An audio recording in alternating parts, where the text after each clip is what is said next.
Why do you have doubts about your own true nature and come to me seeking verification, thinking your nature is not true? Ananda said to the Buddha, World-honored one, given that the seeing nature is certainly mine and no one else's, when the thus come one and I regard the hall of the four heavenly kings with its supreme abundance of jewels or stay at the palace of the sun and moon, this seeing completely pervades the lands of the Saha world. Upon returning to this sublime lecture hall, the seeing only observes the monastic grounds, and once inside the pure central hall, it only sees the eaves and corridors. World-honored one, that is how the seeing is. At first its substance pervaded everywhere throughout the one realm, but now in the midst of this room it fills one room only. Does the seeing shrink from great to small, or do the walls and eaves press in and cut it off?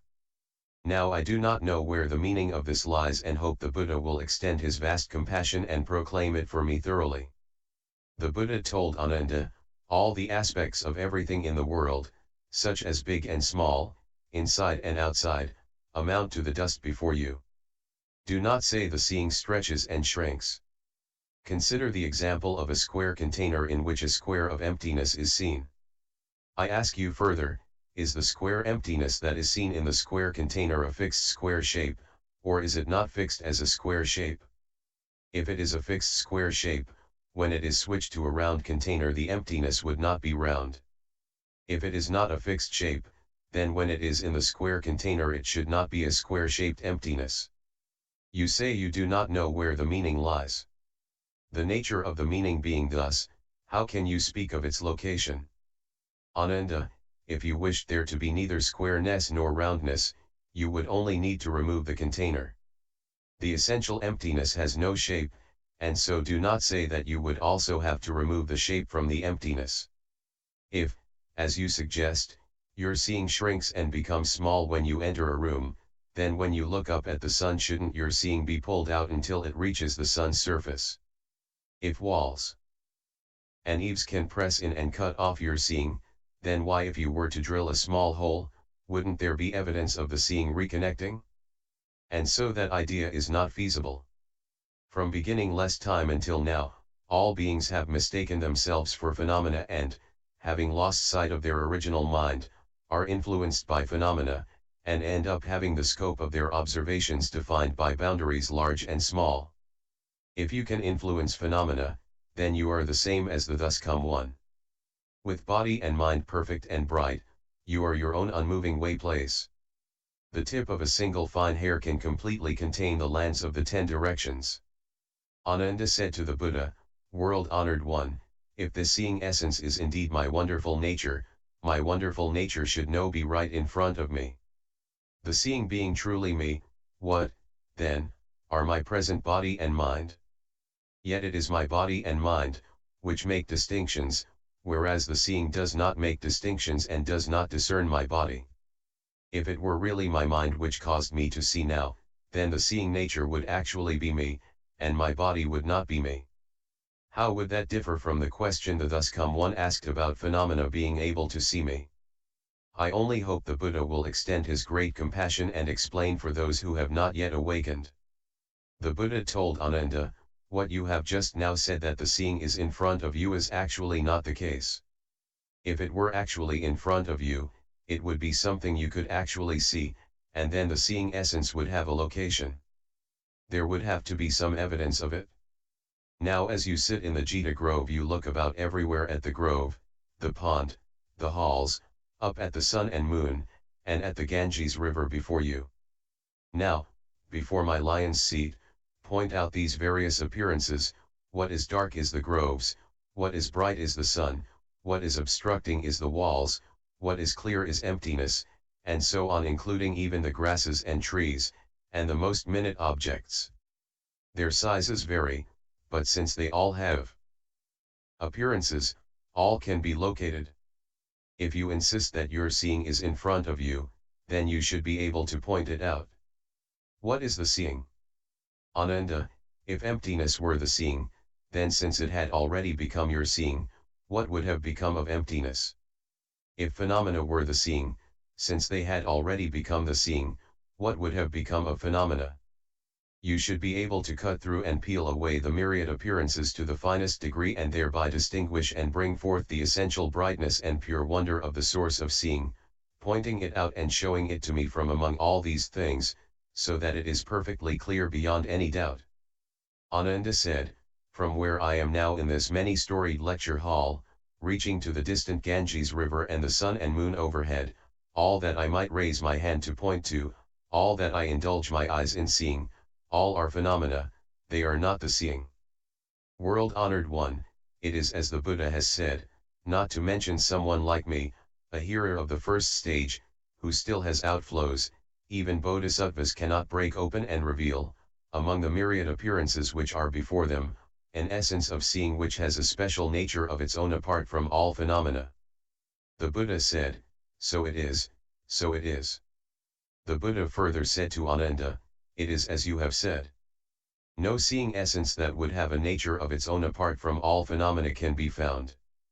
Therefore, all the phenomena you point to are phenomena, and none of them is the seeing. Now I will tell you something else. As you and the thus come one sit here in the Jita Grove and look again at the groves and gardens, up to the sun and moon, and at all the various different appearances, having determined that the seeing essence is not among anything you might point to. I now advise you to go ahead and discover what, among all these phenomena, is not your seeing. Ananda said, as I look all over this Jita Grove, I do not know what in the midst of it is not my seeing. Why is that? If trees were not the seeing, why would I see trees? If trees were the seeing, then how could they also be trees? The same is true of everything up to and including emptiness. If emptiness were not the seeing, why would I see emptiness? If emptiness were the seeing, then how could it also be emptiness? As I consider it again and explore the subtlest aspects of the myriad appearances, none is not my seeing. The Buddha said, so it is, so it is. Then all in the great assembly who had not reached the stage beyond study were stunned upon hearing these words of the Buddha, and could not make heads or tails of it all. They were agitated and taken aback at the same time, having lost their bearings. The thus come one, knowing they were anxious and upset, let empathy rise in his heart as he consoled Ananda and everyone in the great assembly. Good people, what the unsurpassed Dharma King says is true and real. He says it just as it is. He never deceives anyone, he never lies. He is not like Maskari Goswamiputra advocating his four kinds of non-dying, spouting deceptive and confusing theories. Consider this carefully and do not be embarrassed to ask about it.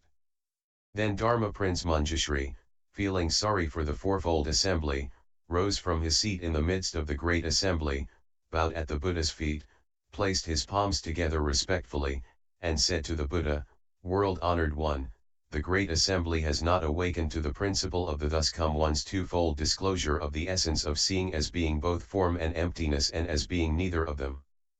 World-honored one, if conditioned forms, emptiness, and other phenomena mentioned above were the seeing, there should be an indication of them, and if they were not the seeing, there should be nothing there to be seen. Now we do not know what is meant, and this is why we are alarmed and concerned. Yet our good roots from former lives are not deficient. We only hope the thus come one will have the great compassion to reveal exactly what all the things are and what the seeing essence is. Among all of those, what exists and what doesn't. The Buddha told Manjushri and the great assembly, to the thus come ones and the great bodhisattvas of the 10 directions, who dwell in this samadhi, seeing and the conditions of seeing, as well as thoughts regarding seeing, are like flowers in space fundamentally non-existent. This seeing and its conditions are originally the wonderful pure bright substance of Bodhi. How could one inquire into its existence or non-existence? Manjushri, I now ask you, could there be another Manjushri besides you? Or would that Manjushri not be you? No, world-honored one, I would be the real Manjushri. There couldn't be any other Manjushri. Why not? If there were another one, there would be 2 Manjushris. But as it is now, I could not be that non-existent Manjushri. Actually, neither of the 2 concepts existent or non-existent applies. The Buddha said, That is how the basic substance of wonderful Bodhi is in terms of emptiness and mundane objects. They are basically misnomers for the wonderful brightness of unsurpassed Bodhi, the pure, perfect, true mind. Our misconception turns them into form and emptiness, as well as hearing and seeing. They are like the second moon. Does that moon exist or not? Manjushri, there is only one true moon. That leaves no room for questioning its existence or non-existence. Therefore, your current contemplating of the seeing and the mundane objects and the many observations that entails are all false thoughts. You cannot transcend existence and non-existence while caught up in them. Only the true essence, the wonderful enlightened bright nature is beyond pointing out or not pointing out. Ananda said to the Buddha, world-honored one, it is truly as the Dharma King has said, the condition of enlightenment pervades the 10 directions. It is clear and eternal, its nature is neither produced nor extinguished. How does it differ, then, from the elder Brahmin Kapala's teaching of the mysterious truth, or from the teaching of the ash-smeared ascetics, or from the other externalist sects that say there is a true self which pervades the 10 directions? Also, in the past, the world-honored one gave a lengthy lecture on this topic at Mount Lanka for the sake of great wisdom Bodhisattva and others. Those externalist sects always speak of spontaneity. I speak of causes and conditions, which is an entirely different frame of reference. Now, as I contemplate original enlightenment in its natural state, as being neither produced nor extinguished, and as apart from all empty falseness and inversion, it seems to have nothing to do with your causes and conditions or the spontaneity advocated by others. Would you please enlighten us on this point so we can avoid joining those of deviant views, thus enabling us to obtain the true mind, the bright nature of wonderful enlightenment? The Buddha told Ananda, now I have instructed you with such expedients in order to tell you the truth, yet you do not awaken to it but mistake what I describe for spontaneity. Ananda, if it definitely were spontaneous, you should be able to distinguish the substance of the spontaneity. Now you investigate the wonderful bright seeing. What is its spontaneous aspect? Is the bright light its spontaneous aspect? Is darkness its spontaneous aspect? Is emptiness its spontaneous aspect? Are solid objects its spontaneous aspect? Ananda, if its spontaneous aspect consisted of light, you should not see darkness. Or, if its spontaneous aspect were emptiness, you should not see solid objects. Continuing in the same way, if its spontaneous aspect were all dark appearances, then, when confronted with light, the seeing nature should be cut off and extinguished, so how could you see light? Ananda said, the nature of this wonderful seeing definitely does not seem to be spontaneous. And so I propose that it is produced from causes and conditions. But I am not totally clear about this. I now ask the thus come one whether this idea is consistent with the nature of causes and conditions. The Buddha said, you say the nature of seeing is causes and conditions. I ask you about that, because you are now seeing, the seeing nature manifests. Does this seeing exist because of light? Does it exist because of darkness? Does it exist because of emptiness? Does it exist because of solid objects? Ananda, if light is the cause that brings about seeing, you should not see darkness. If darkness is the cause that brings about seeing, you should not see light. The same question applies to emptiness and solid objects. Moreover, Ananda, does the seeing derive from the condition of there being light? Does the seeing derive from the condition of there being darkness? Does the seeing derive from the condition of there being emptiness? Does the seeing derive from the condition of there being solid objects? Ananda, if it existed because there is emptiness, you should not see solid objects. If it exists because of there are solid objects, you should not see emptiness. It would be the same with light or darkness as it would be with emptiness or solid objects. Thus you should know that the essential, enlightened wonderful brightness is due to neither causes nor conditions, nor does it arise spontaneously. Nor is it the negation of spontaneity. It is neither a negation nor the denial of a negation. All dharmas are defined as being devoid of any attributes. Now in the midst of them, How can you use your mind to make distinctions that are based on clever debate and technical jargon? To do that is like grasping at empty space, you only end up tiring yourself out. How could empty space possibly yield to your grasp? Ananda said to the Buddha, if the nature of the wonderful enlightenment has neither causes nor conditions, then why does the world-honored one always tell the Bhikshus that the nature of seeing derives from the four conditions of emptiness, brightness, the mind, and the eyes? What does that mean? The Buddha said, Ananda, what I have spoken about causes and conditions in the mundane sense does not describe the primary meaning. Ananda, I ask you again, people in the world say, I can see. What is that seeing? And what is not seeing? Ananda said, the light of the sun, the moon, and lamps is the cause that allows people in the world to see all kinds of appearances, that is called seeing. Without these three kinds of light, they would not be able to see. Ananda, if you say there is no seeing in the absence of light, then you should not see darkness. If in fact you do see darkness, which is just lack of light, how can you say there is no seeing? Ananda, if, when it is dark, you call that not seeing because you do not see light, then since it is now light and you do not see the characteristic of darkness, that should also be called not seeing. Thus, both aspects would be called not seeing. Although these two aspects counteract each other, your seeing nature does not lapse for an instant. Thus you should know that seeing continues in both cases. How, then, can you say there is no seeing? Therefore, Ananda, you should know that when you see light, the seeing is not the light. When you see darkness, the seeing is not the darkness. When you see emptiness, the seeing is not the emptiness. When you see solid objects, the seeing is not the solid objects. And by extension of these four facts, you should also know that when you see your seeing, the seeing is not that seeing. Since the former seeing is beyond the latter cannot reach it. Such being the case, how can you describe it as being due to causes and conditions or spontaneity, or that it has something to do with mixing and uniting? You narrow-minded hearers are so inferior and ignorant that you are unable to penetrate through to the purity of ultimate reality. Now I will continue to instruct you. Consider well what is said.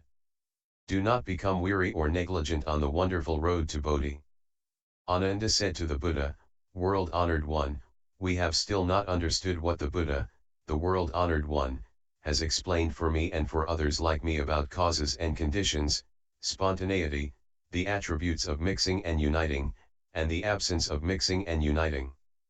And now to hear further that the seeing that can be seen is not the seeing adds yet another layer of confusion.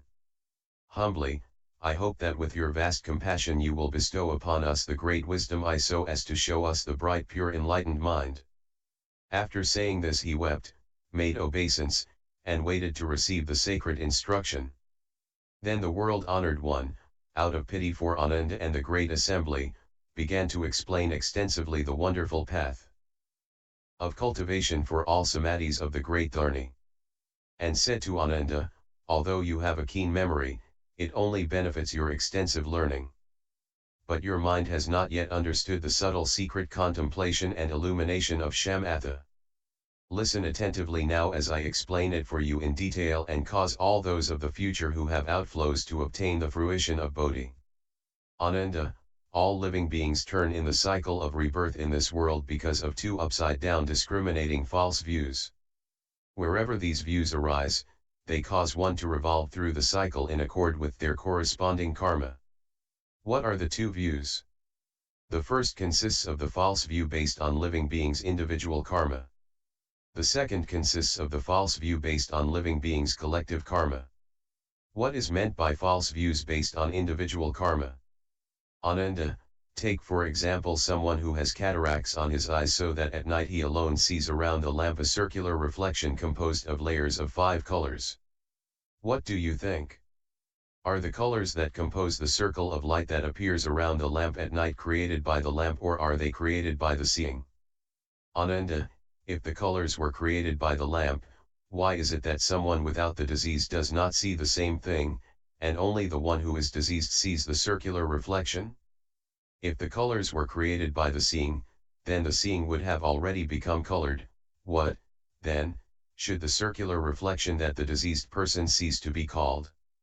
Moreover, Ananda, if the circular reflection were a thing in itself, apart from the lamp, then it should be seen around the folding screen, the curtain, the table, and the mats. On the other hand, if it had nothing to do with the seeing, the eyes should not see it. So why does the man with cataracts see the circular reflections with his eyes? Therefore, you should know that in fact the colors originate from the lamp, and the disease of the seeing brings about the reflection. Both the circular reflection and the faulty seeing are the result of the cataract. But that which sees the diseased film is not sick. Thus you should not say that the cause is the lamp or the seeing, or neither the lamp nor the seeing. Consider the example of which is neither substantial nor a reflection. This is because the double image of the moon is merely a result of applying pressure on the eyeball. Hence, a wise person would not try to argue that the second moon either has or doesn't have a form, or that it is apart from the seeing or not apart from the seeing.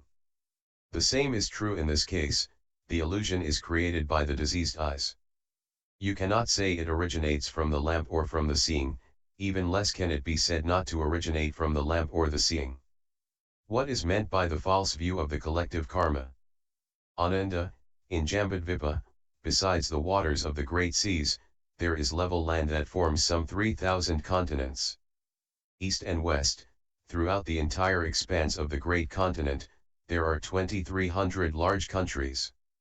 In the other smaller continents in the seas there may be 200 or 300 countries, or perhaps 1 or 2, or perhaps 30, 40, or 50. Ananda, suppose that among them there is one small continent where there are only 2 countries. The people of just one of the countries collectively experience evil conditions. On that small continent, all the people of that country see all kinds of inauspicious omens.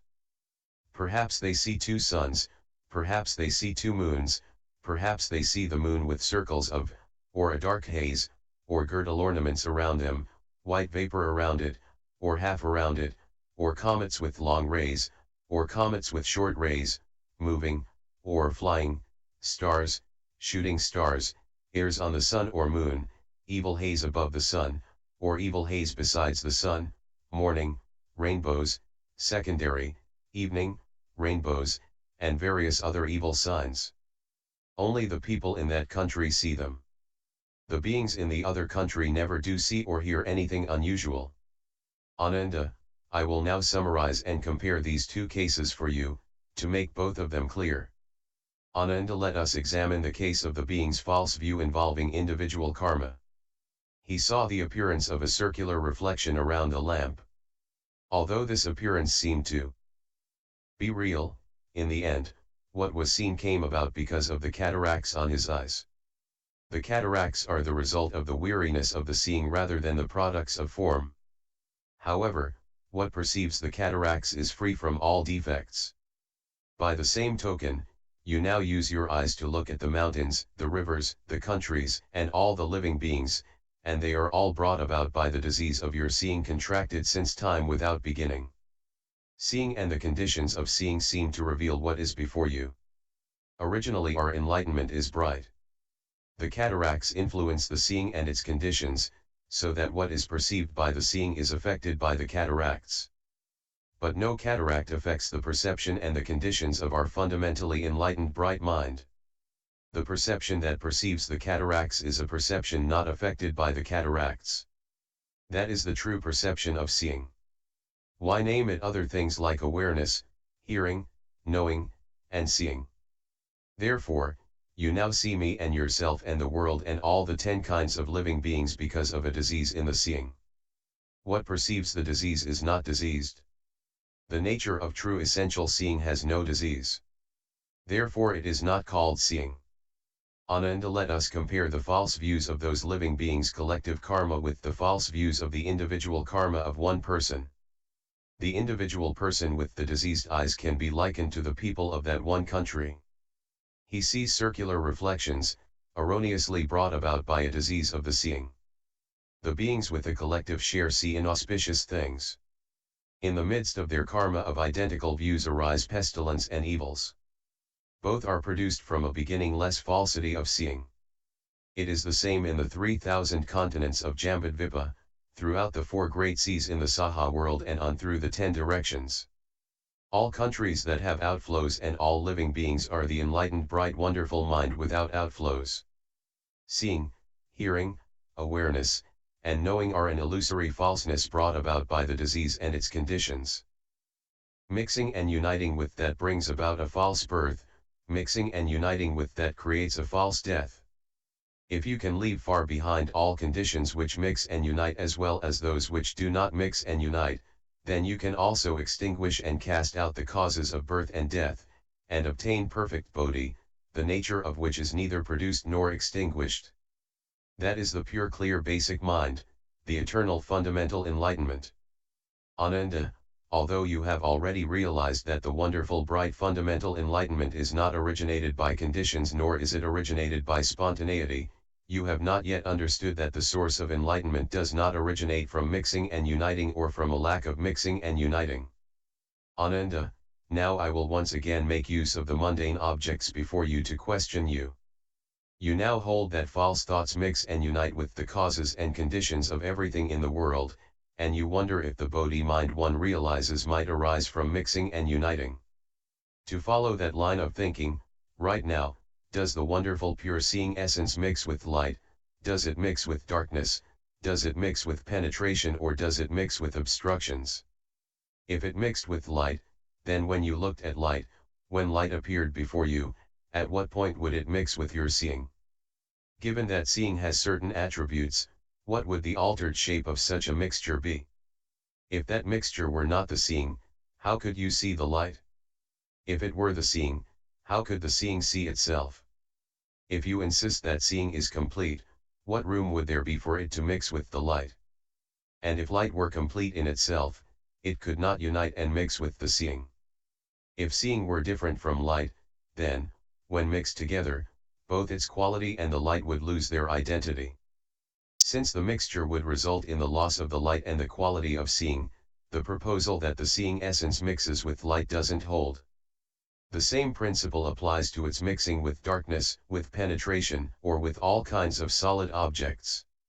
Moreover, Ananda, as you are right now, once again, does the wonderful pure seeing essence unite with light, does it unite with darkness, does it unite with penetration, or does it unite with solid objects?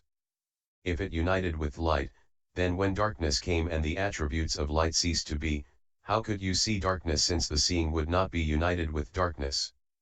If you could see darkness and yet at the same time there was no union with darkness, but rather a union with light, you should not be able to see light.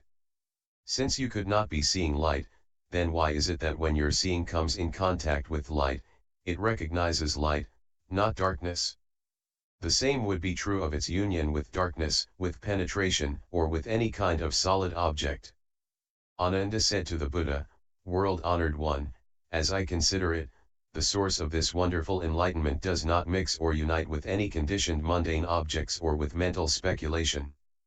Is that the case?"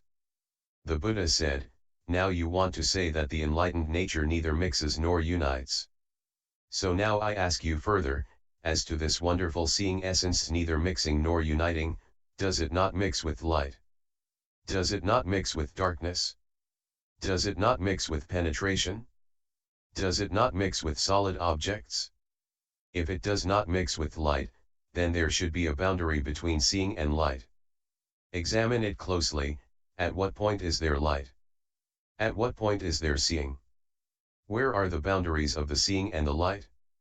Ananda, if there were no seeing within the boundaries of light, then there would be no contact between them, and clearly one would not know what the attributes of light were. Then how could its boundaries be defined? As to its not mixing with darkness, with penetration, or with any kind of solid object, the principle would be the same. Moreover, as to the wonderful seeing essences neither mixing nor uniting, does it not unite with light? Does it not unite with darkness? Does it not unite with penetration? Does it not unite with solid objects? If it did not unite with light, then the seeing and the light would be at odds with each other by their nature, as are the ear and the light, which do not come in contact. Since the seeing would not know what the attributes of light were, how could it determine clearly whether there is union? As to its not uniting with darkness, with penetration, or with any kind of solid object, the principle would be the same.